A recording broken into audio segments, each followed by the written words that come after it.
Alors toi tu pratiques le tarot non prédictif. C'est ça. Est-ce que tu peux nous expliquer la différence entre le tarot non prédictif et le tarot divinatoire? Alors le tarot divinatoire en fait c'est le tarot qui est le plus connu puisque à chaque fois qu'on parle de tarot, les gens la plupart du temps l'associent à la divination. Oui, on croit tout de suite que c'est pour lire l'avenir, que c'est pour savoir ce qui va nous arriver, etc.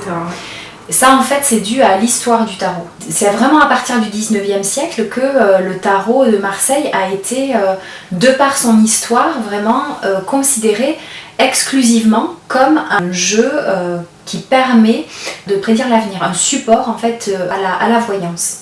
Et ça s'est perpétué pendant tout le XXe siècle. C'est vraiment avec des gens comme notamment Alexandre Jodorowsky qu'on est arrivé à une conception du tarot complètement différente. Qui est toi et la tienne. Qui moi vraiment est celle qui me parle et qui est d'envisager le tarot comme un support projectif.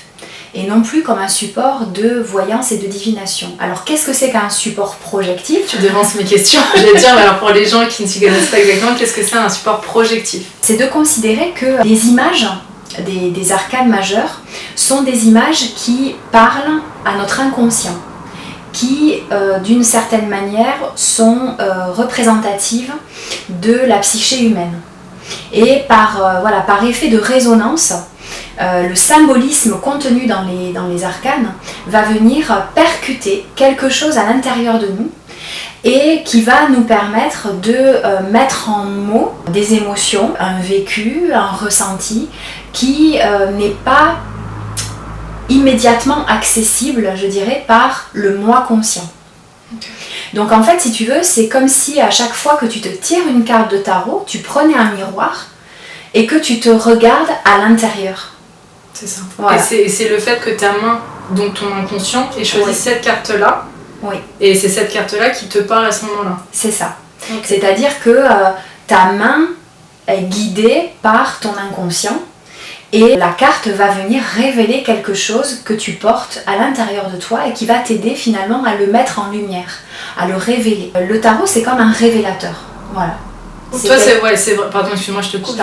C'est vraiment c'est pour ça que j'aime beaucoup ton approche, c'est vraiment dans un souci de développement personnel. Oui. Il n'y a rien de voyance, il n'y a rien de prédictif, c'est vraiment un support pour, en fait, finalement, réussir à s'écouter, à savoir ce qu'on ressent, parce que c'est pas toujours facile, en fait, mine de rien, de savoir exactement ce qu'on ressent et qu'est-ce qui se passe en nous. Ouais. C'est, voilà, comme tu dis, c'est un miroir. C'est ça. Notre mental, nos croyances, nos peurs, nos conditionnements vont parasiter les réponses qu'on a déjà à l'intérieur de nous et c'est ce qui fait qu'on a du mal à y avoir accès. Et du coup, le tarot va d'une certaine manière court-circuiter, tu vois, tout ce réservoir qui nous plombe et qui fait qu'on n'arrive pas à s'écouter, on n'arrive pas à accéder à cette sagesse en fait qu'on a à l'intérieur de nous. Parce que pourtant on a toutes les réponses à l'intérieur. Mais c'est clair. Et tout vient de l'intérieur. Mais c'est sûr. Moi, c'est vraiment ma posture. C'est vraiment ma posture, c'est ce que je prône, c'est ce que je défends, même je dirais que je milite pour ça. Parce que mon but, c'est de permettre aux gens, à travers mes formations ou à travers les séances individuelles que je fais au quotidien, d'aider les gens à se relier à cette sagesse qu'ils ont à l'intérieur d'eux. On a tous à l'intérieur de nous les réponses aux questions qu'on se pose. Mais on est tellement débranché, on est tellement déconnecté de cette part de nous qui est une part essentielle qu'on a besoin aujourd'hui de retrouver un chemin vers soi. Et je crois vraiment que le tarot est c'est pas le seul, hein. Alors quels seraient par exemple les autres outils, par exemple? Il pourrait y avoir d'autres jeux de cartes, par exemple. Ça pourrait être le cas des oracles. Il n'y a pas que le tarot de Marseille, mais on va en parler. Est-ce que le pendule aussi pour toi, c'est ça? C'est une façon de l'inconscient de parler ou il y a d'autres choses? Oui, ça peut parce qu'effectivement le pendule va lui aussi court-circuiter le mental. Mais personnellement, moi le pendule, je ne m'en sers pas pour, encore une fois, répondre à des questions par oui ou par non. Tu vois, du genre, est-ce que je vais trouver un nouveau boulot, oui ou non? Mais moi je m'en sers beaucoup plus pour tester le taux vibratoire de mes élixirs, de certaines pierres, ou voilà, ça va vraiment avoir une autre fonction. D'accord. Mais oui, il existe plein d'autres outils à partir desquels on peut se relier à soi. Après, c'est à chacun de sentir avec quel outil on va entrer en résonance, qu'est-ce qui va nous parler. Pour moi c'est le tarot et puis pour d'autres ça sera autre chose quoi. Mais en tout cas voilà, je pense que c'est vraiment important de faire la différence entre ce tarot, ce que j'appelle intuitif non prédictif, parce que finalement il laisse aussi la part belle à l'intuition. C'est pas parce que je fais pas de prédiction que je me relie pas à mon intuition, c'est deux choses très différentes. Surtout qu'on a l'impression en fait quand on parle de développement personnel, d'intuition, enfin non même pas d'intuition parce que l'intuition pour les gens c'est un côté un peu magique déjà, ouais. Mais juste d'aller chercher les réponses en soi, on dirait que c'est limite beaucoup moins magique. Ouais. Et alors que finalement au contraire c'est peut-être ça qui l'est encore plus. Ouais, mais carrément. Mais ça enlève un peu le rêve, tu sais, quand tu dis je vais te tirer les cartes, oh là là trop bien, mais quand on t'explique en fait c'est juste on va voir ce qui se passe en eux, ça déçoit un peu les gens. Exactement. C'est comme si, ah bon, bah c'est tout. Alors qu'en fait, finalement, c'est là où il y a le plus de choses et c'est là où il y a les meilleures ressources. Ouais, c'est tout à fait ça. Mais en tout cas, c'est vrai que ça, je trouve que dans l'inconscient des gens, il y a un truc un peu moins magique. Ouais. Malheureusement. Bah, parce que on croit toujours que la magie, elle est à l'extérieur de nous. Ouais. Moi, j'aime bien utiliser la langue des oiseaux. Et quand on écoute la magie, eh ben, on peut le décomposer en l'âme qui agit. Ouais, c'est vrai, je l'avais jamais entendu celle-là. Et ça, je trouve que ça, finalement, ça donne aussi une autre perception, une autre vision de ce que c'est que la magie, parce que la magie, elle est en nous. Ouais. Et c'est nous qui sommes des magiciens, qui sommes des créateurs et qui pouvons aller chercher en nous tout ce dont on a besoin et qu'on cherche désespérément à l'extérieur. Ouais. Ça nous montre aussi à quel point, finalement, l'intérieur et l'extérieur sont liés, parce que si je m'ouvre à ce que j'ai à l'intérieur de moi, je vais modifier ma réalité. Totalement. Je vais changer mon quotidien et c'est là que la magie opère, justement. Donc on m'a posé quelques questions sur un post Instagram que j'ai fait, quand j'ai expliqué que j'allais faire une vidéo avec toi, et on m'a demandé quelle était la différence entre un tarot et un oracle. Ok. Parce qu'il y a plusieurs, en fait il y a plein de jeux de cartes, il y a l'oracle des anges, de la nature, il y a plein de choses. Ouais. Hier on s'amusait avec... On s'amusait avec lesquels déjà ? L'oracle d'Isis. D'Isis, bien sûr. L'oracle des vies antérieures ce matin. Ouais. Donc, est-ce que tu peux nous expliquer quelle est la différence vraiment entre donc, le tarot de Marseille, celui que tu utilises, et ces oracles ? Un tarot, en fait, ça va être un support, un outil qui va être codifié. Un tarot qui correspond en fait à un canon, c'est-à-dire qu'on va avoir 22 arcanes majeurs et 56 arcanes mineurs. En tout, ça fait 78 cartes. Ça, c'est un tarot. Alors, là aussi, je ne vais pas rentrer, c'est pas l'objet de la vidéo, je ne vais pas rentrer dans l'historique de la formation du tarot, comment on en est arrivé à 22 arcanes majeures et 56 arcanes mineurs. Une énorme vidéo à faire. Ça fait une énorme vidéo. Mais en tout cas, voilà, un tarot, ça a une structure bien particulière et une imagerie particulière. Une imagerie médiévale, une imagerie vraiment propre à notre tradition ésotérique occidentale. Et donc il y a vraiment quelque chose qui est codifié. Et si tu prends un tarot de Marseille, même si c'est un tarot d'Odal ou un tarot convert, ça reste un tarot de Marseille et tu vas retrouver le même nombre de cartes, tu vas retrouver l'arcane du battleur dans les deux éditions, tu vas retrouver voilà, enfin. Et des symboles, même s'il y a des petites différences, tu vas retrouver les mêmes symboles, etc.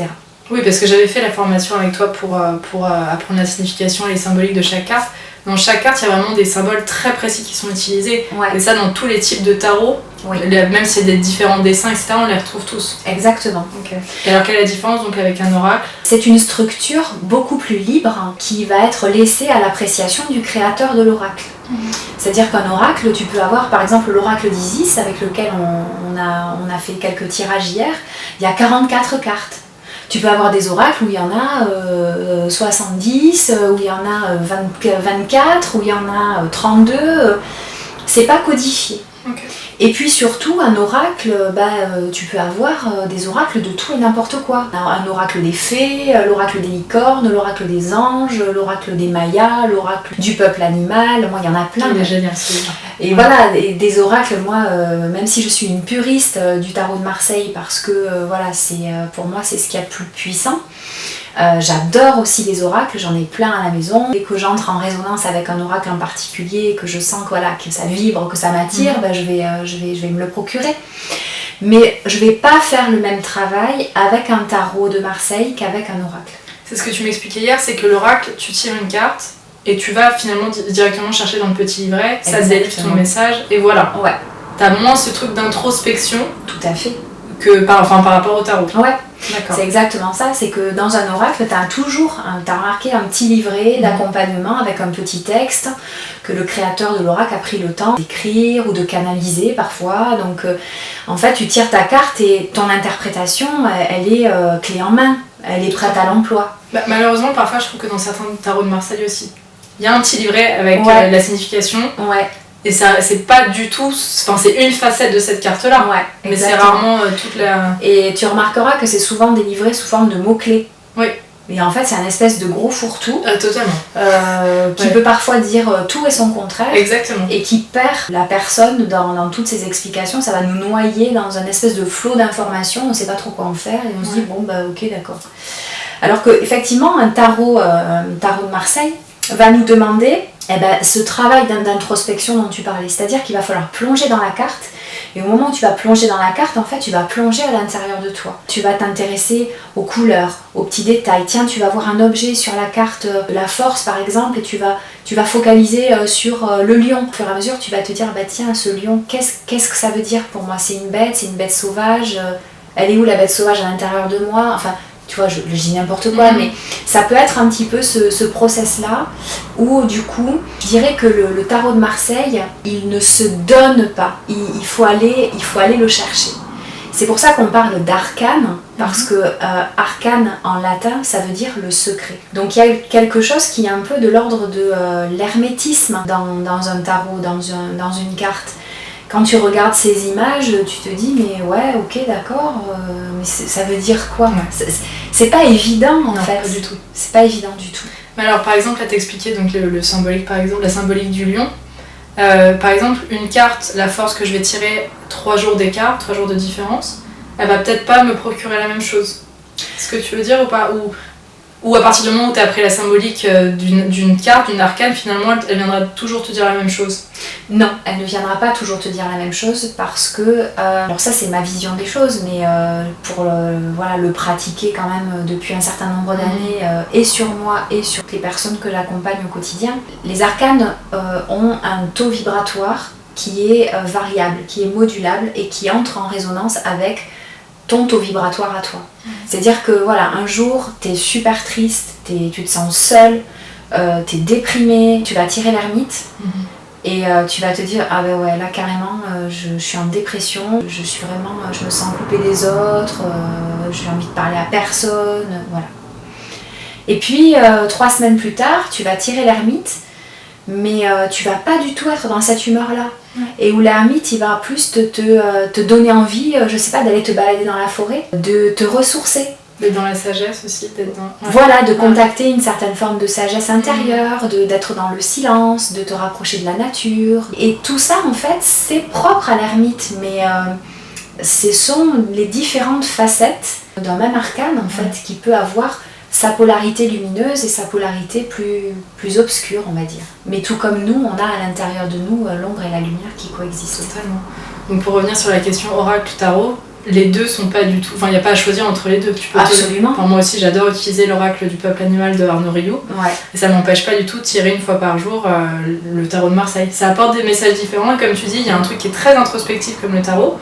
Et l'oracle, c'est quelque chose... C'est plus un message de l'extérieur, tu verras ça comme ça ou pas? Ouais, c'est ça. Que tu tires toi quand même, mais c'est des petits messages qu'on vient t'aider. On peut dire ça comme ça, effectivement. En tout cas, ce qui est sûr, c'est que l'un n'empêche pas l'autre. C'est sûr. Ce sont des pratiques qui ne s'excluent pas, qui peuvent être complémentaires. Et d'ailleurs, parfois, ça peut être assez hallucinant de voir comme tu vas tirer un arcane majeur du tarot et puis tu vas tirer une carte oracle et ça va se répondre. Totalement. Avec une cohérence de dingue. Et en même temps, moi, ce que j'aime bien dire aussi aux gens, c'est que le tarot va vous poser plus de questions qu'il ne va vous apporter de réponses. Souvent, les gens n'aiment pas quand je leur dis ça. C'est pas confortable. Ben non, c'est pas confortable. Ouais. Mais est-ce qu'on est vraiment là pour être confortable? Est-ce que le but, justement, c'est pas de faire ce travail, de faire cet effort? Parce qu'on est aussi dans une société où on nous donne des recettes pour être heureux, des réponses, du prêt à l'emploi, le mode d'emploi, du clé en main. Exactement. Voilà, donne-moi la recette du bonheur. Mais la recette du bonheur, moi je l'ai pas. Je vais me faire la mienne, mais toi tu vas te faire la tienne, tu vois. Et du coup, le tarot, c'est un maître. C'est un maître qui nous enseigne l'humilité et qui nous enseigne la patience, qui nous enseigne un certain goût de l'effort. Mais pas de l'effort dans le sens je vais en chier, le truc laborieux, mais de l'effort de la quête en fait. C'est vraiment un maître qui nous demande de nous mettre en quête de nous-mêmes et que cette quête, c'est un chemin et que le chemin, il ne se fait pas en un jour. Voilà. Ce qui est important de dire aux gens qui ont envie de commencer avec le tarot, c'est d'aller vers le jeu qui leur parle. Attends, tu devances mon autre question, c'est parfait. T'es en train d'enchaîner. Voilà, pour le tarot et pour l'oracle, c'est d'aller vers celui qui celui qui te parle, quoi. Totalement, il n'y a pas de meilleur. Si t'es branché fée, tu vas te prendre l'oracle des fées. Ouais. Si t'es branché ange, tu vas te prendre l'oracle des anges. Si t'es branché... Totalement. Je sais pas moi. On a tellement des différents. Voilà. C'est fou. Donc, Et justement, mon autre question, c'est est-ce que tu as des conseils pour choisir l'oracle ou le tarot qu'il te faut? Tu parlais tout à l'heure d'aller vers quelque chose qui nous parle, tu ressens une résonance avec. Ouais, c'est ça, c'est que tu es attiré soit par le thème, soit par le graphisme, par le symbolisme. Ouais, en fait, c'est vraiment, pour le coup, de laisser ton intuition te guider. Combien de temps pour apprendre à tirer les cartes? On en parlait de cette question et... Ouais, alors là je pense que je vais dire un truc qui va pas être... qui va pas rendre du rêve. Hein. Dis la vérité, vas-y. Mais je dis la vérité, pour s'initier au tarot de Marseille, faut pas se mentir, c'est pas en 3 jours. Moi il m'est arrivé, et je continue à faire des formations en présentiel, des week-ends sur 3 jours où j'initie les gens à la symbolique du tarot de Marseille. Ce que j'avais fait avec toi. Ce qu'on avait fait ensemble, mais c'est une initiation. Bien sûr. C'est-à-dire que moi je vais donner des clés, mais rien ne va jamais remplacer la pratique, la persévérance, la constance, la motivation et l'envie de faire ce travail introspectif et de plonger à l'intérieur de soi. Et la régularité, la fréquence, curiosité aussi avec laquelle tu vas te lancer là-dedans vont considérablement accélérer ou pas les choses. Après bien sûr tu peux apprendre comme tu nous l'as fait, tu nous as fait quand même apprendre les symboliques les plus importantes on va dire. Ouais. Tu nous as présenté quelques tirages et après en fait c'est le travail d'une vie. Toute ta vie tu t'entraînes et tu tires les cartes. Moi je découvre encore plein de choses aujourd'hui. Ça fait 7-8 ans que je pratique au quotidien. Ouais.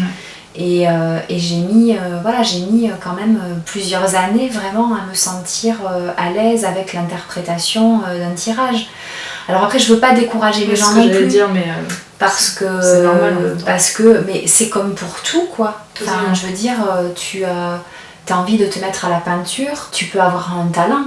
Tu peux avoir un don, et encore j'aime pas bien ce mot parce que ça voudrait dire qu'il y en a qui sont plus doués que d'autres. Il y a des gens qui ont une prédisposition, quelque chose pour qui c'est plus facile que d'autres. D'être dans l'introspection, juste ça en voilà. fait, c'est ça. Ouais. Mais après, on a tous cette capacité à rentrer à l'intérieur de nous et s'il y a des gens pour qui c'est moins évident, ça va demander peut-être un petit peu plus de travail, un petit peu plus de rigueur peut-être. Mais en tout cas, je crois que ce qui est un peu difficile dans tout ça, c'est qu'on n'a tellement pas l'habitude, dans notre société encore une fois, de plonger à l'intérieur de nous, que ça peut rebuter énormément les gens, et en se disant non mais attends c'est bon, ça va prendre trop de temps, je vais jamais y arriver. C'est surtout comme tu disais, les gens ont envie d'une réponse tout de suite, maintenant on donne la clé et c'est bon, tout sera résolu. Ouais. Heureusement ça marche pas comme ça. Ça marche pas comme ça. Donc, après c'est ce que tu me disais hier, après pour apprendre les symboliques, ça c'est comme une leçon en fait, tu travailles dessus et après tu les apprends, après à toi de les interpréter au fur et à mesure de tes tirages,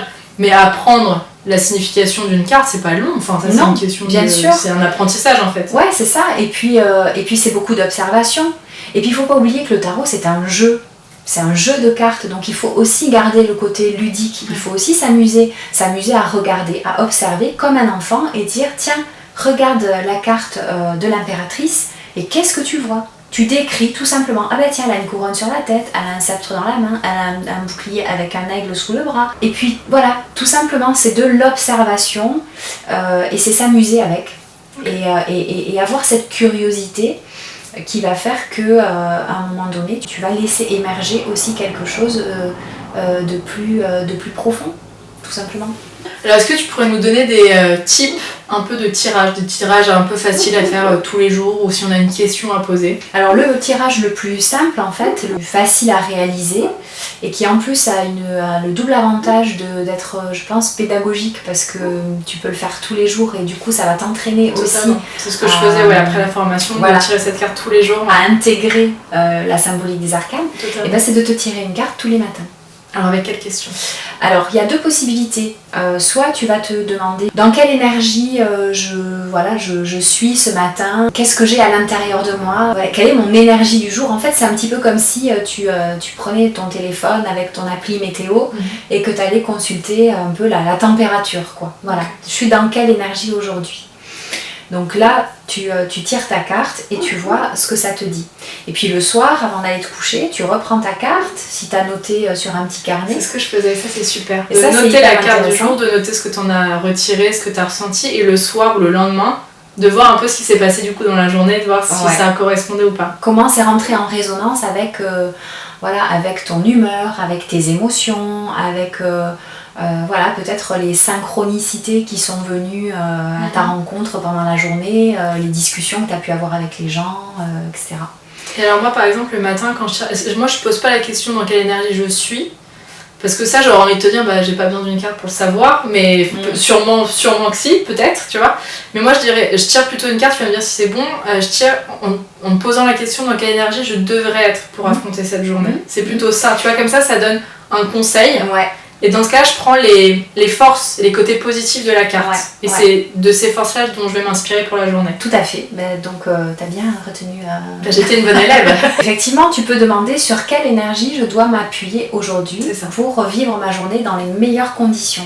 Et dans ce cas-là, ce qui est génial, je trouve, c'est qu'aucune carte n'est négative dans ce genre de questions. Parce que même si tu tires la lame 13 à ce moment-là, qui est la mort, entre guillemets, donc qui peut faire super peur, quand tu la quand tu la tires avec ce type de questions, tu vas prendre que les côtés positifs de cette carte-là. C'est ça. Donc tu vas tirer l'arcane 13 et tu vas te dire, ok, aujourd'hui c'est jour de grand ménage. Par exemple, donc, je mets mes gants, je sors ma serpillière, je vide tous les placards, je trie, je range, et voilà. Je fais mon grand nettoyage, mon grand ménage de printemps. Et ça peut être aussi d'être carrément... d'être dans l'acceptation de terminer quelque chose, que ce soit une relation ou une tâche ou un truc, d'être dans la fin de quelque chose aujourd'hui pour recommencer à zéro demain. Ça pourrait être ça. Tout à fait. Et alors un autre tirage que tu aimes beaucoup, c'est le tirage à 3 cartes. Ouais. Ça c'est les bases en fait, le tirage à 3 cartes c'est vraiment le fondement de ce qu'on appelle la tarologie humaniste, mais pas du tout dans la prédiction. Alors il y a deux possibilités, pardon. La première possibilité c'est de tirer 3 cartes en attribuant à chaque carte ce que j'appelle un protocole de lecture. C'est-à-dire que par exemple, dans le cadre de ce que je vais appeler un tirage d'évolution, je vais me dire voilà, la première carte elle va me représenter aujourd'hui, dans là où j'en suis, ici et maintenant. La deuxième carte, elle va représenter l'objectif que je peux atteindre, toujours en termes d'évolution, vers quoi je peux tendre intérieurement. Et attention à pas que ça devienne une prédiction de quoi je vais, ça va arriver. Voilà, on n'est pas dans l'événementiel, on est dans l'intériorité. C'est comment moi, à l'intérieur de moi, je vais évoluer, je peux évoluer par rapport à là où j'en suis aujourd'hui. Quelles sont les perspectives que je me donne à moi-même ? Tu vois, c'est pas du tout pareil. Et au milieu, entre ces deux cartes, tu vas pouvoir tirer une troisième carte. Alors, soit tu vas te dire, voyons, je vais demander au tarot de me renseigner sur l'obstacle, le défi que j'ai à relever pour passer de cet état A à cet état B, par exemple. Ou les moyens qui vont m'aider. Voilà, je vais demander par quels moyens je peux passer de A à B. Et ça, c'est toi en fait qui met en place le protocole. C'est toi qui vas donner le rôle que tu veux à la carte que tu tires. Et c'est là qu'on voit le pouvoir de l'intention. C'est-à-dire que à partir du moment où je suis bien claire sur l'intention avec laquelle je fais mon tirage, le tarot il va me répondre lui aussi tout aussi clairement que moi je lui aurais posé une intention claire. Donc ça c'est la première possibilité. La deuxième possibilité en fait c'est de faire un tirage un peu libre, c'est-à-dire de partir avec l'idée de ne pas poser de questions particulières, ou alors tu peux te focaliser juste sur un domaine, par exemple le domaine professionnel ou sentimental, et tu tires 3 cartes. Voilà. sans attribuer au préalable un protocole de lecture. Et là, tu regardes les 3 cartes se déployer devant toi un peu comme une phrase, comme une histoire que le tarot va te raconter. Et là, c'est plus créatif, c'est plus intuitif. Tu vas regarder la façon dont les cartes se répondent entre elles, les couleurs, les mots, les symboles. Tu vas t'amuser à créer des passerelles et à voir comment tu peux te raconter cette histoire qui va te parler de toi en fait. Toujours pareil. Mais là du coup c'est beaucoup plus intuitif. C'est peut-être pour les personnes qui sont déjà un peu plus initiées, qui sont plus à l'aise peut-être avec leur... Alors ça peut, mais ça peut être aussi très amusant avec quelqu'un qui débute, qui a envie de naviguer, de laisser jaillir quelque chose de très pur en fait, sans être trop conditionné par une symbolique préétablie. Oui, donc la lune ça veut dire ça, tu vois, le pendu ça va vouloir dire ça, et la papesse ça va vouloir dire ça. D'accord. Oui, parce que c'est vrai qu'en fait, finalement, si tu connais pas les symboliques, ça peut peut-être même t'aider à aller chercher... Mais oui, en fait, si tu connais pas exactement la signification et juste voir ce que cette carte te renvoie, ça peut déjà être... C'est intéressant aussi, c'est un autre type de travail. Et après, tu peux aussi combiner les deux. C'est-à-dire que ce qui peut être aussi hyper intéressant, c'est une fois que tu as intégré la symbolique, de t'amuser à l'oublier d'une certaine manière, c'est pas facile. C'est pas évident, mais ça se fait. Ouais. C'est-à-dire que tu vas aller t'attacher à un détail en particulier et puis tu vas essayer de pas mentaliser en fait, de te laisser happer et porter par le premier truc qui te vient en fait.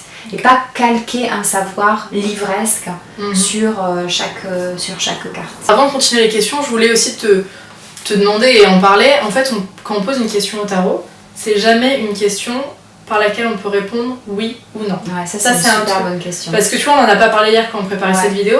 On a tendance à vouloir savoir est-ce que je vais avoir ce travail-là, est-ce que ça va marcher avec un tel ou avec une telle. Et finalement, le tarot ne peut pas répondre à ça. Non. Alors, les questions qu'on devrait poser, c'est de ce que je me rappelle de la formation, ça serait plutôt comment. C'est ça. Ou pourquoi. Ouais. Pour peut-être expliquer quelque chose, mais en tout cas, comment. Ouais. C'est le processus, mais jamais on aura une question oui ou non. T'as pas l'arcane du oui et l'arcane du non. Exactement. C'est sur la carte, t'as pas marqué oui ou non. C'est ça. Voilà, tout simplement. Comme je te le disais hier, les arcanes ont une polarité négative, on va dire, et positive en même temps. C'est comme une pièce de monnaie avec le pile et le face. Donc en fait, comme c'est un outil projectif, si toi tu as envie d'y voir oui, tu vas y projeter le oui quoi. Mais encore une fois, pour revenir à des cartes comme l'arcane 13 ou le diable, si tu poses la question, est-ce que je vais avoir un nouveau boulot ? Si tu tires l'arcane 13, tu peux très bien dire, tu vois, c'est ça le truc idiot de la divination, c'est que je vois l'arcane 13, je vais me dire, ah ben non, c'est mort. Ou alors, je pourrais très bien me dire, ah ben oui, parce que l'arcane 13, elle fauche vers l'avant, donc ça veut dire que je coupe avec mon passé, que je quitte mon ancien boulot et que je vais aller vers un nouveau travail. Ce qui est quand même vachement plus intéressant, c'est de se demander comment je peux faire pour trouver le job de mes rêves, plutôt que de se demander, est-ce que je vais avoir un nouveau boulot ? Bien sûr. Parce que ça te met pas en mouvement, ça te rend pas responsable, ça te rend passif d'un espèce de destin là implacable qui va venir te donner ce dont tu as envie, ce dont tu rêves, si tu es gentil ou si tu es méchant. Et alors, est-ce que tu as un protocole pour tirer les cartes ? Je veux dire, tu poses la question, est-ce que tu la poses à haute voix, dans ta tête, ensuite tu bats les cartes, tu sais, parce que là on en parle comme si tout le monde savait tirer les cartes, mais les gens ne savent pas du tout comment faire, tu vois. Sûr. Donc toi t'es pas dans le rituel de allumer plein de bougies, ça peut être sympa, ça peut être ton moment où voilà, t'as l'impression d'être dans un truc très spirituel, donc t'allumes ton encens, mais c'est pas du tout obligatoire. Non. Et alors ensuite, vas-y, explique-moi comment faut faire. En fait, il n'y a pas de recette, il faut faire ce qui nous parle. C'est-à-dire que, voilà, toi, si tu as besoin au moment où tu vas te tirer tes cartes, d'allumer une bougie et un bâton d'encens, parce que justement, ça te permet de faire pause dans ta tête, de revenir au calme et de te centrer, tu le fais et c'est ok. Bien sûr. Mais par contre, pas penser qu'on a besoin de ça. Voilà. C'est ça. Par contre, voilà, moi j'ai une amie, elle tire les cartes dans les concerts, sur des coins de tables de bistrot. Elle fait pas un espèce de cérémonial avant, et ça marche tout aussi bien. Après, je pense que quand même, si le conseil que je pourrais donner, qui me semble quand même être un minimum important, de s'assurer justement qu'avant de tirer les cartes, on est dans un état émotionnel, alors neutre. C'est toujours compliqué d'être dans un état émotionnel neutre. Mais pas être en pleine crise d'hystérie, parce que là c'est ça que tu vas, en fait, c'est ça que tu vas projeter ton hystérie, et tu vas rien comprendre à ton tirage, tu vas nourrir tes peurs, voilà. Donc c'est vraiment important d'être dans un moment où justement t'es plutôt zen, même si t'as une préoccupation, mais voilà, t'es pas en plein milieu d'une crise de larmes. T'es pas assailli par tes émotions. Voilà. C'est quand même le plus simple. Et alors, comme je reviens sur la question, je pense, donc tu poses une question, tu mélanges les cartes, tu coupes ou pas. Moi j'ai toujours appris comme ça. Ou de la main droite. C'est ça, les gens disent du pied gauche. C'est ça, mon Dieu, tu n'as pas coupé de la main gauche. Ça pareil, c'est des petits rituels qu'on se rajoute, mais qui. Ça change rien. Bon, moi en tout cas. Et toi je vois que tu coupes aussi. Ouais, moi je coupe. On coupe. Ensuite, t'étales les cartes devant toi. Ouais, face cachée. Face cachée. Ouais. Tu prends, tu retournes. Voilà. Ou alors par exemple, si t'en tires 3, est-ce que tu les retournes au fur et à mesure ou tu les mets toutes les 3 à face cachée et qu'ensuite tu les retournes? Moi j'aime bien les tirer toutes les 3 face cachée et après je les retourne. Parce que c'est vrai, je suis d'accord avec toi, si t'en retires une tout de suite, t'as quelque chose qui vient. Donc la prochaine carte, mine de rien, elle dépend de la première après, ton énergie par rapport à la première. Ouais. Donc plutôt de les retourner face cachée et ensuite tu les retournes et tu les interprètes. Ouais. Ok. Question, je pense qu'on s'est tous posé. Peut-on tirer les cartes pour quelqu'un d'autre? Oui et non. Voilà, parce que ma question en fait a un double sens, enfin deux sens possibles, donc vas-y. Oui et non. Ouais, ça dépend du contexte. Par exemple, tu prends la situation où quelqu'un se demande ce que pense une autre personne. Par exemple, voilà, j'ai un nouvel amoureux, je me demande s'il m'aime, je me demande s'il pense à moi, etc., etc. Donc je vais tirer les cartes pour lui, pour savoir ce qu'il a dans sa tête, dans son cœur, etc. Bon bah ça marche pas. Voilà, désolé les gens, mais ça ne marche pas. Non. Parce qu'en fait, tu vas tirer les cartes qui vont parler de toi parce que tu vas projeter ce que toi tu as dans le cœur par rapport à cette personne. Bien sûr. Mais tant mieux, heureusement. Enfin, heureusement. Ouais, tu vois, parce ça devient. C'est intrusif, c'est pas éthique, c'est pas respectueux. Si tu as envie de savoir ce que pense l'autre, tu vas lui demander. Exactement. C'est encore plus simple. Et alors toi par contre, toi qui es thérapeute, qui tire, toi tu peux tirer les cartes pour quelqu'un, mais c'est une toute autre démarche. Voilà. C'est ce que tu m'expliquais hier. C'est-à-dire que moi, dans le cadre de mon accompagnement avec le tarot, je travaille beaucoup à distance. Et du coup, il arrive que les gens qui me consultent n'aient pas un jeu de tarot sous la main quand ils me sollicitent pour un tirage. À ce moment-là, je leur explique, je leur dis, voilà, c'est moi qui vais tirer les cartes pour vous. Alors là, ça demande de la part du tarologue, en tout cas moi c'est comme ça que je fonctionne, déjà de me brancher au niveau de l'intention. Je vais aller me brancher sur le champ énergétique de la personne. Et déjà, la chose hyper importante, c'est que j'ai l'autorisation de la personne de le faire. Elle est venue me solliciter pour ça. Donc je fais pas ça dans son dos, tu vois. Donc la personne, elle est OK. Donc déjà, je me relie à elle. Et puis, ce que je vais faire, c'est que je vais lui demander de me donner un chiffre, par exemple, entre 1 et 22. Tu vois, c'est le nombre, il y a 22 arcanes majeures. Donc, c'est quand tu as des cartes devant toi. Voilà, donc moi j'ai étalé mes cartes. Et puis, je lui dis, voilà, vous me donnez 3 chiffres entre 1 et 22. Et du coup, je vais compter les cartes. Si elle me dit 4, 6 et 9, je vais sortir la 4e carte du paquet. Je vais sortir la 9e carte. Et la 6e carte, ça implique la personne dans le processus de tirage. Totalement. Alors en tout cas, voilà, je pense que la question de base qui a été demandée sous ce post que j'ai fait, c'est vraiment est-ce qu'on peut finalement savoir ce qu'une personne pense. Et ça, clairement, non. On peut pas tirer les cartes pour savoir ce que quelqu'un pense ou... Non. Ouais. Non, parce que de toute façon, on peut pas être dans la tête des gens.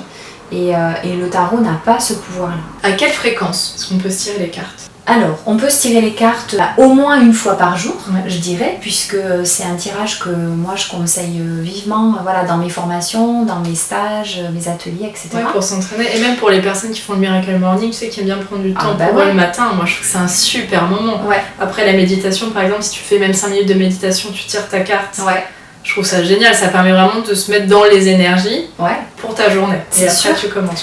Et tu vois, en même temps que tu me parles, j'imagine la scène et je pense même à une espèce de variante qui pourrait être sympa, c'est de tirer une carte au réveil avant ta méditation. C'est ce que j'allais dire. Et de méditer sur cette Tu carte. médites et après Ouais. ta médite, t'en tires une autre et Ah. tu vois ce Ok. que t'as amené, le calme mental de la méditation. Ah, bête. Ça peut être sympa aussi Ou carrément faire ça. donc de tirer une carte avant et de méditer sur les énergies de cette carte pour t'en imprégner. Pour t'en imprégner, absolument. Parce que Jodorowsky, dont tu aimes énormément l'approche, Ouais. parfois il a beaucoup de gestes psychomagiques, c'est comme ça. Ouais, la psychomagie, ouais. Ou lui, mais il conseille même parfois de dormir avec une carte sous l'oreiller, Ouais. si on veut s'en imprégner. Ouais, ouais. Donc voilà, il y a plein de petits actes comme ça. Mm. Et donc c'est vrai que le faire avant une méditation pour déjà voir avant ou après, c'est une différence.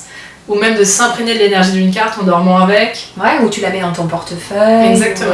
Voilà, ouais, bien sûr. Donc fréquence tous les jours pour ce genre de tirage. Pour en ce tout genre cas. de tirage, et puis voilà, quand tu débutes et que tu as envie de bien t'imprégner de la symbolique des arcanes. Après, je dirais que trop de tirage tue le tirage. Voilà. Tu vas parler d'un piège, je pense qu'on a tous tenté de faire. Vas-y, je t'en prie, parce qu'on en parlait hier. Bah, genre, tu poses une question, le tarot te répond et la réponse ne te plaît pas. Ou du moins, on va dire que ce que tu projettes dans la carte génère des peurs, ou, voilà, et que tu dis non, mais là je vais recommencer, je vais refaire le tirage, ça me plaît pas du tout ces cartes. C'est ça. Et bah là, mais ça va être du grand n'importe quoi, c'est-à-dire que le tarot, il va soit te resservir les mêmes cartes, parce que mais combien de fois ça m'est arrivé, Ouais. genre bah tu veux pas comprendre, bah si, je vais te ressortir la même carte, ça c'est un truc de fou quand même. Soit bah il va, toi comme t'es en vrac à l'intérieur de toi, bah il va te sortir des cartes, tu vas rien comprendre. Et ça va te brouiller beaucoup plus que ça va t'aider finalement. Donc tu vas finir par balancer ton jeu de tarot par la fenêtre, et c'est tout ce que ça va faire. Donc ouais, tu peux tirer les cartes tous les jours, mais pas en posant toujours la même question. Non, ouais. Non. Je pense que c'est important de laisser au moins 3 semaines, 21 jours, tu vois, par exemple, pour une question qui te préoccupe, tu vas la poser une fois, et puis attends au moins 3 semaines, qui est un cycle vraiment d'évolution, pour voir comment la situation a évolué. Bien sûr.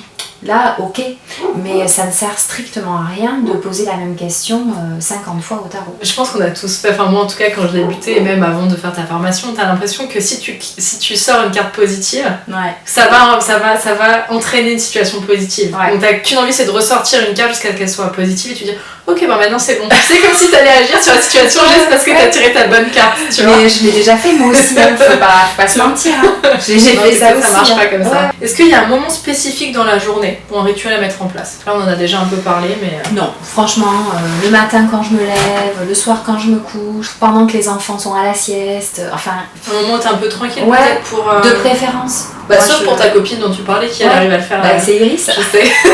Je sais, on a déjeuné avec elle tout à Coucou l'heure. Iris, si tu regardes cette vidéo. Qui elle arrive à le faire n'importe quoi. Ah bah, Iris, mais en tout elle, cas, quand ouais. tu débutes, Ouais. quand t'es novice là-dedans, peut-être Ouais. de le faire à un moment où t'es un peu tranquille. Ouais. Donc pour terminer cette vidéo, est-ce que... Alors t'as des ouvrages ou des formations pour comment apprendre en fait à connaître la symbolique des arcanes, comment savoir exactement ce qu'elles veulent dire. Il n'y a pas très longtemps, il y a quelques semaines, j'ai fait sur ma chaîne YouTube une vidéo qui s'intitule Mon top 5 des meilleurs livres sur le tarot. Dans ce top 5, il y a 2 bouquins que je recommande vivement aux gens qui démarrent. Ouais. Le premier, c'est La Voix du tarot d'Alexandre Jodorowsky. Ouais, il est super. Voilà, qui est vraiment... Bah, c'est un pour pavé, moi, hein. Beaucoup, je trouve. Ouais, Enfin, il y a beaucoup de tellement choses. d'informations dedans et Ouais. t'en apprends tellement sur la symbolique et tout le travail. Et il est merveilleux ce bouquin. Ouais. Moi je l'utilise encore souvent, j'aime bien le relire et tout, donc c'est vraiment un super bouquin. J'aime beaucoup aussi l'ouvrage de Georges Colleuil, le père du référentiel de naissance, qui est un des principaux outils que j'utilise au quotidien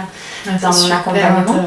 Super intéressant. Il a écrit un bouquin qui s'appelle Tarot l'Enchanteur et qui est aussi une analyse, en fait, c'est sa vision des 22 arcanes majeures. Et c'est très complémentaire avec celle de Jodorowsky. Et voilà, pour moi, ce sont vraiment les 2 sources auxquelles je me suis abreuvée dans mon parcours de tarologue. Ok. Et surtout, toi, tu proposes une formation aussi. Absolument. Ouais. Qui- Alors, en janvier. Alors, je redémarre une deuxième session de formation en fait en 2017. Alors oui, alors attends, avant que tu l'expliques, Hélène a fait des formations mais qui sont... Enfin, on peut pas s'inscrire quand on veut. Une fois que tu lances ta formation, plus personne ne peut s'inscrire. C'est-à-dire que je fais des lancements fermés. C'est ça, tu fais des lancements fermés pour le moment, ça changera peut-être dans le futur. Ouais. Mais en tout cas, là je vous en parle maintenant, il faudra s'inscrire à partir du 4 janvier, c'est ça? C'est ça. Ça commencera le 10. Ouais, ça commencera le 10. En fait, donc j'ai créé mon école en ligne qui s'appelle Tarosofia. Et une super formation. Merci Héloïse. Parce que pour le coup, moi je l'ai suivi en vrai. En présentiel. Ouais, t'étais venue faire une formation à la maison, on avait fait ça pendant un week-end. Et j'ai eu aussi l'occasion de faire ça sur internet grâce à ton école en ligne. Et c'est hyper intéressant aussi, ouais. Du coup, la formation, je l'ai appelée la formation Tarot Autonome. Okay. Voilà, parce que pour moi, le but de cette formation, c'est de rendre les gens autonomes avec leur jeu de tarot. C'est de leur permettre de créer un lien avec leur jeu, un lien qui soit personnel et que chacun s'approprie en fait son jeu de tarot, qu'il puisse trouver par lui-même les réponses qu'il a à l'intérieur de lui. Voilà, donc tu proposes des vidéos. Donc c'est une formation qui se fait sous format vidéo, une vidéo par arcane, une fiche PDF à télécharger récapitulative sur la symbolique. Donc il y a tout un module, je dirais théorique sur la symbolique des arcanes majeurs, où je vais vraiment en profondeur et où je donne la quintessence de tout ce que je sais, de tous les bouquins que j'ai lus, de toute ma pratique. Enfin, je donne vraiment tout ce que je sais, quoi. Oui, parce qu'en plus on n'en a pas du tout parlé, mais toi tu travailles aussi beaucoup sur les énergies, sur les fleurs de bac, etc. Et toi t'aimes bien faire les liens entre chaque arcane, quelle fleur de bac irait avec, quelle fleur de bac pourrait accentuer les énergies de cette arcane, etc. Donc toi tu fais vraiment tous ces liens là aussi dans... ça c'est ma casquette un peu d'énergéticienne, c'est que je me suis amusée à créer des passerelles énergétiques et vibratoires entre les 22 arcanes majeures et d'autres systèmes comme les fleurs de bac, les cristaux et les pierres, les huiles essentielles, des résonances vibratoires en fait. Voilà, donc ça c'est quelque chose que je donne aussi comme contenu dans ma formation. Et puis il y a tout un module pratique, donc sur les tirages qu'on a évoqués, donc je donne tous mes conseils, je donne des protocoles de tirage précis, j'explique comment faire, comment interpréter, etc. C'est une formation qui s'étale sur 8 semaines. Mais l'avantage de cette formation en ligne, c'est que justement les gens peuvent se connecter au contenu de la formation 24 heures sur 24 quand ils veulent à leur rythme. On n'est pas obligé de suivre le rythme de l'envoi de mes mails qui est de l'ordre de 3 arcanes par semaine. On peut vraiment faire ça à son rythme. Ok, super. Donc le 4 janvier en fait tu vas faire un webinaire. Ouais, je fais une conférence en ligne avec ma partenaire Mathilde Juin. Et c'est à ce moment-là que les inscriptions sont lancées. Et j'ouvre les inscriptions donc le 4 janvier pendant une semaine, jusqu'au 10. Et le 10, on démarre. Voilà. Donc voilà, notez ça dans les agendas. À ce moment-là qu'il faut s'inscrire parce que c'est une super formation si vraiment vous êtes intéressé par le tarot. C'est un super outil de développement personnel surtout. C'est pour ça que je voulais faire une vidéo avec toi. C'est comme ça que j'ai conçu ma formation en fait. C'est un chemin initiatique de développement personnel pour aller à la rencontre de soi avec les arcanes majeures du tarot. Totalement. Et alors pour terminer cette vidéo, je pense qu'on peut... on va se mettre à ton bureau. Ce que je peux te proposer par exemple, c'est que on tire une carte.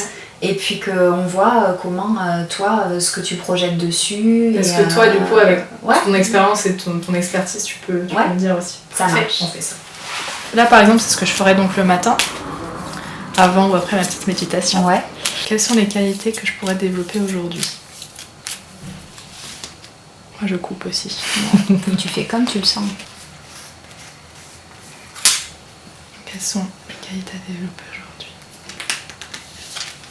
Suspense. Ah bah tiens. Wow, le mat.